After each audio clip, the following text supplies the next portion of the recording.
Durante el siglo XIX y alrededor del mundo se ha dado a conocer la medicina regenerativa, un campo del conocimiento que gira en torno a la regeneración de tejidos a causa de la vejez o traumatismos. Este tipo de medicina también se ha visto asociado a áreas específicas como lo son la terapia celular y la ingeniería genética. Hoy es considerada una herramienta médica del futuro y un campo de conocimiento útil en la actualidad. Por tanto, nuestro grupo de medicina regenerativa nos dará a conocer cómo desde el uso de células madre se logró regenerar la región meltoniana en un caso clínico específico que hemos venido tratando. Un paciente de 15 años ha sufrido un accidente de tránsito en calidad de conductor de motocicleta. En el accidente ha sufrido pérdida de la región mentoniana por amputación traumática. Se remite el caso a nuestro equipo de medicina regenerativa para que se evalúe la opción de regenerar la sección corporal perdida mediante ingeniería tisular a través del cultivo de células madre. Para la pregunta de cuáles capas o tejidos van a ser necesarios embriológicamente inducir, vamos a empezar con la matriz ósea. La matriz ósea va a ayudar a las células pluripotenciales a especializarse y dar lugar a nuevos tejidos. En esta se van a necesitar dos capas. La matriz ósea desmineralizada o DBM, esta lo que va a hacer es que se va a obtener de la descalcificación del hueso cortical y va a conservar el colágeno y algunos factores de crecimiento, lo que lo va a volver más osteoinductor. El DBM se utiliza más como complemento del injerto que como un injerto propiamente dicho. En conjunto con el DBM también va a trabajar el colágeno. Entonces este colágeno nos va a proporcionar cuatro de sus características, como lo son la producción de factores de crecimiento, crear un espacio que sea favorable para la regeneración ósea, la angiogénesis y también va a favorecer la mineralización. Cuando se aísla el colágeno, lo que va a hacer es que no va a dar unos resultados tan favorables por sí solo, mientras que si lo usamos con células osteoprogenitoras o BMP, que son proteínas óseas morfogénicas, sí va a dar unos resultados. Los procesos maxilares y mandibulares se derivan del primer arcofaringio. Esto ocurre durante la séptima semana del desarrollo en un proceso que se llama osteogénesis y en este caso vamos a ver la osificación endocondral. La osificación endocondral en lo que consiste es que el tejido embrionario se va a convertir en cartílago y posteriormente se va a osificar. Todo esto ocurre en 5 etapas y en su primera etapa lo que las células van a hacer es que van a expresar dos factores de transcripción que son PAX1 y escleraxis, que son los encargados de la activación de los genes que van a convertir las células en cartílago. A continuación, estas células que han expresado los genes se van a acumular y se van a llamar condrocitos. Estos condrocitos se van a multiplicar rápidamente y van a formar un molde para el futuro hueso. Luego, la multiplicación se va a detener y los condrocitos van a aumentar su tamaño. Por último, el molde de cartílago va a ser recubierto por vasos sanguíneos en formación y los condrocitos van a empezar a morir progresivamente y van a ser sustituidos por osteoblastos. Las propias del cuerpo son muy buenas porque no van a generar algún tipo de rechazo. Para este caso lo que nosotros vamos a hacer es que vamos a usar el intestino de un cerdo porque primero conserva estructuras colágenas y vasos sanguíneos. Estos vasos sanguíneos van a estar rellenos de material de sustitución ósea. Este intestino también es muy bueno porque genera un ambiente tisular favorable, lo que hace que su proceso de descelularización sea muy bueno y también es ideal para implantes de pocos centímetros. El material de restitución ósea son unos gránulos de beta-trifosfato de calcio que van a ser implantados con un material similar a nuestro paciente. Al ser implantados van a ser absorbidos y sustituidos por el hueso del individuo receptor. Estos van a tener una interconexión entre los poros, lo que facilita la osteoconducción, y a su vez van a ser implantados con las células madres obtenidas de la médula ósea del paciente. Para finalizar este proceso se hace con la incubadora, que va a proporcionar las condiciones adecuadas para que el tejido óseo se desarrolle. María Mora Montes y con mi compañera Britney Valentina Suárez Montoya le venimos a hablar sobre la regeneración en el tejido muscular. Cuando hay daño en las células madres empiezan con su función de dividirse y proliferar creando muchas de estas células. Al hacer este proceso empiezan a diferenciarse en células musculares para regenerar esta parte. El tejido muscular podría ser regenerado con el uso de células madres musculares o más concretamente de células madres musculares embrionarias, mucho más capaces de formar nuevos tejidos que sus homónimas obtenidas de los adultos. El músculo esquelético se origina del mesenquima de los miótomos a través de una serie de interacciones epitelio-mesenquima que se presentan como respuesta a la inducción producida por la notocordia, el ectodermo y el tubo neural. El músculo esquelético tiene la capacidad de regenerar parcialmente a partir de las llamadas células satélites. Estas corresponden a células uninucleadas fusiformes que yacen dentro de las láminas basal que rodea cada fibra. Después del daño ocurrido, se produce un daño muscular microscópico, más marcado en fases excéntricas del movimiento. Este daño implica la ruptura de sarcómeros y membranas, lo que lleva a una inflamación y tumefacción producto de la respuesta inmunitaria del organismo frente al daño causado. Las células inmunitarias, como por ejemplo los leucocitos, actúan y hacen que aumente el flujo sanguíneo hacia el área dañada.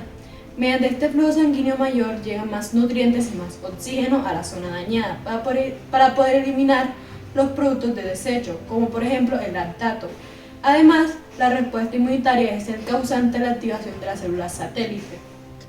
Una vez activada la célula satélite, es importante comprender la teoría del dominio mionuclear para entender su mecanismo de acción. Las fibras musculares, a diferencia de otro tipo de células que solo tienen un núcleo, tienen varios núcleos. En base a ello, la teoría del dominio mionuclear propone que cada núcleo es capaz de controlar una cantidad determinada de tejido muscular. Por lo tanto, si después de un estímulo para que el músculo crezca, este lo hace, necesitarán nuevos núcleos para regular el funcionamiento de este nuevo tejido muscular. Aquí es donde las células satélites cobran una importancia vital en el aumento de la masa muscular, ya que después de producirse un daño muscular, como se dijo anteriormente, se produce una síntesis proteica en base a la que se pueden ocurrir dos cosas. La primera, la formación de nuevas fibras musculares debido a que las células satélites se activan y se diferencian formando nuevas fibras musculares. Y en la segunda es una donación del núcleo de la célula satélite a otras fibras musculares que lo necesiten para el aumento del tejido muscular. Recordemos que si aumenta el tejido muscular, se necesitan nuevos núcleos para controlar este nuevo tejido. Hola Diana, muchas gracias por viajar a ver el paciente. ¿Pudiste valorarlo? Ya lo revisé y pues la verdad tengo buenas noticias, parece que va a ser más fácil de lo que pensábamos. El paciente tiene una neuropraxia. Esas son excelentes noticias, pero yo creo que tenemos que actuar rápido antes de que se necrose el tejido y perdamos la estructura restante. Sí, de acuerdo. Lo primero que debemos hacer es mantener viable la parte del nervio mentoniano y la rama de la rama submentoniana del nervio cervicofacial. Yo propongo que podemos hacer una estimulación nerviosa. También pues propongo que debemos tener en cuenta que debemos usar antibióticos de amplio espectro para evitar infecciones y finalmente pues debemos hacer una reconstrucción in vivo. Podríamos regenerar esa estructura usando células madre mesenquimales y una matriz de fibrina para la extensión de la neurona a través del cono de crecimiento neural. Sí, y para esta extensión yo creo que requeriríamos de lamelipodios y filopodios para que estos permitan que las microespículas del cono de crecimiento se enganchen y permitan el crecimiento. Estos filopodios provienen de los lamelipodios, que son prolongaciones digitiformes de la lámina. Correcto. Son filamentos de actina que mediante integrina se unen y entrecruzan. Para estimularlos necesitaríamos G-actina y F-actina. Y deberíamos inducir unas proteínas como fibrina, actina y espectrina para que el proceso sea viable. Perfecto, y esto va a asegurar la polaridad de los filamentos de actina y va a establecer la dirección del movimiento. Yo creo que también deberíamos tener en cuenta las proteínas de unión de la actina, ya que estas pueden frenar el movimiento si no las inducimos. También necesitaríamos semaforinas, ya que el nervio mentoniano inerva el labio inferior y el tejido tegumentario, y podremos también dirigir las semaforinas para los músculos que deben ser inervados por el nervio submentoniano. Sí, yo creo que también vamos a necesitar efrinas para que el nervio no crezca hacia donde no es requerido, ya que estas generan la restricción segmentaria. Debemos usar ectodermo también, ya que ese es capaz por sí mismo de diferenciarse y este también nos da lugar a la formación del sistema nervioso. Sí, ya cuando tengamos el crecimiento adecuado, retiramos estas proteínas y tendríamos una axón sin mielina que una célula de Schwann podría mielinizar.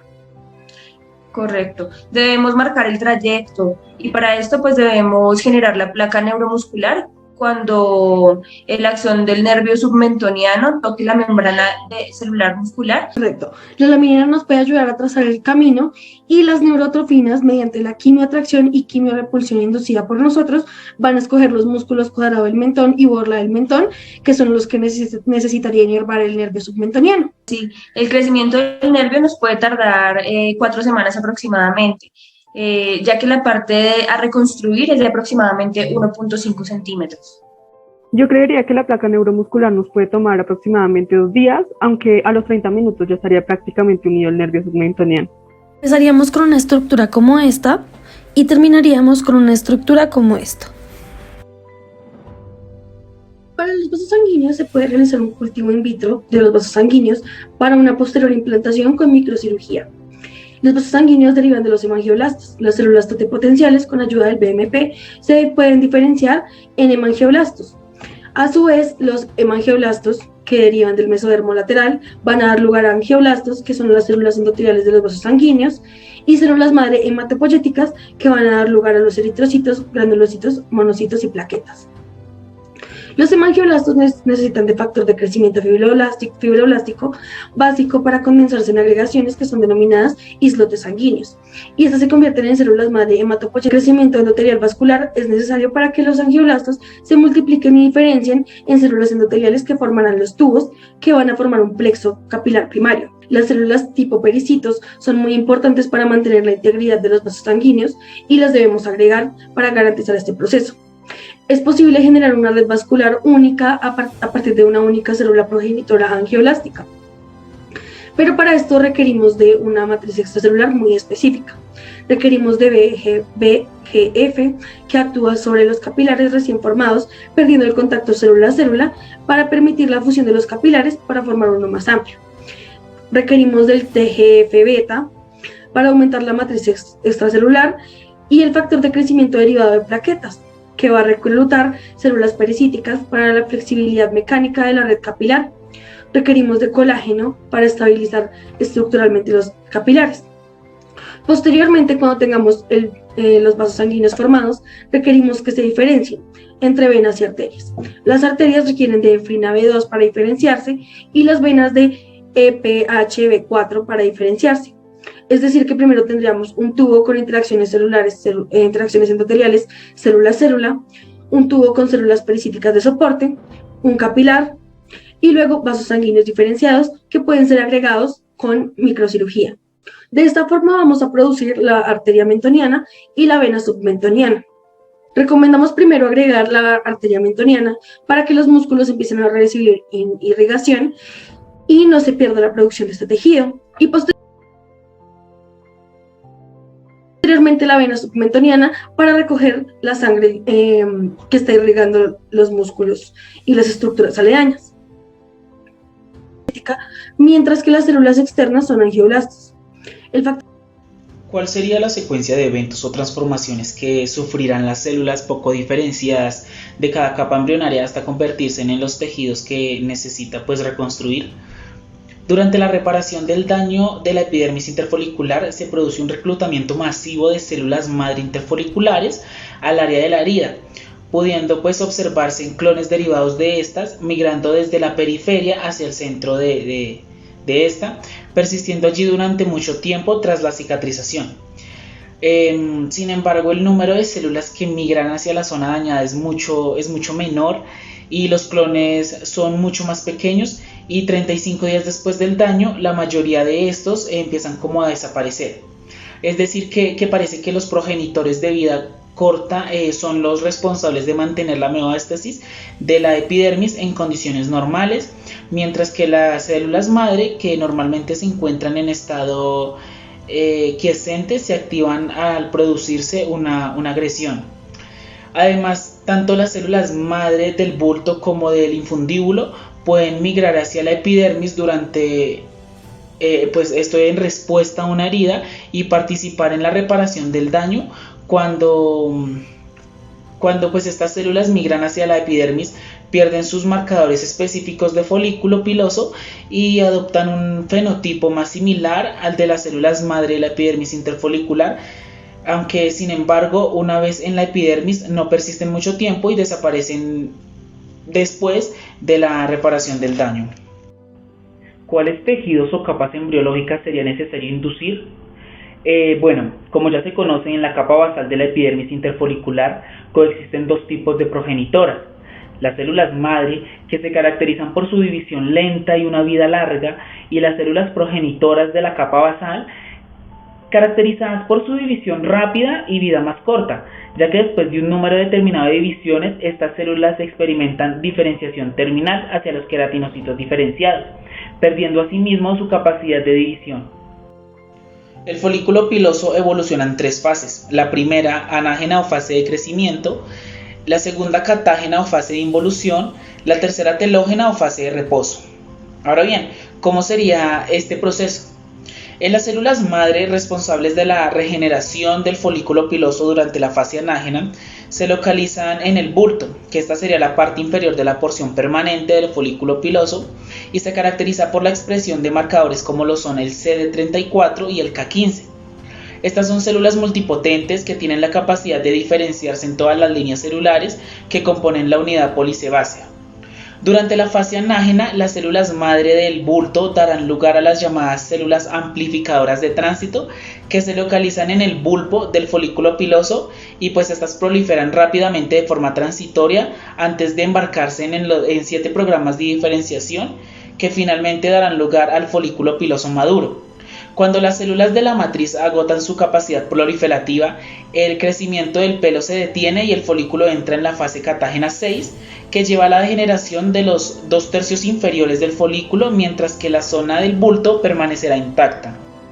¿Cuántas semanas demoraría cada capa en transformarse en cada tejido específico? Con las células madre, que se caracterizan por una división lenta, tardaría de 4 a 6 veces al año. Las células progenitoras de la capa basal, que estas se caracterizan pero por su división más rápida, tardaría una vez por semana y su vida sería más corta. Con respecto a los folículos, en la fase anágena, que esta duraría en promedio a 3 años, la fase catágena, que dura varias semanas, y la fase telógena, que duraría varios meses.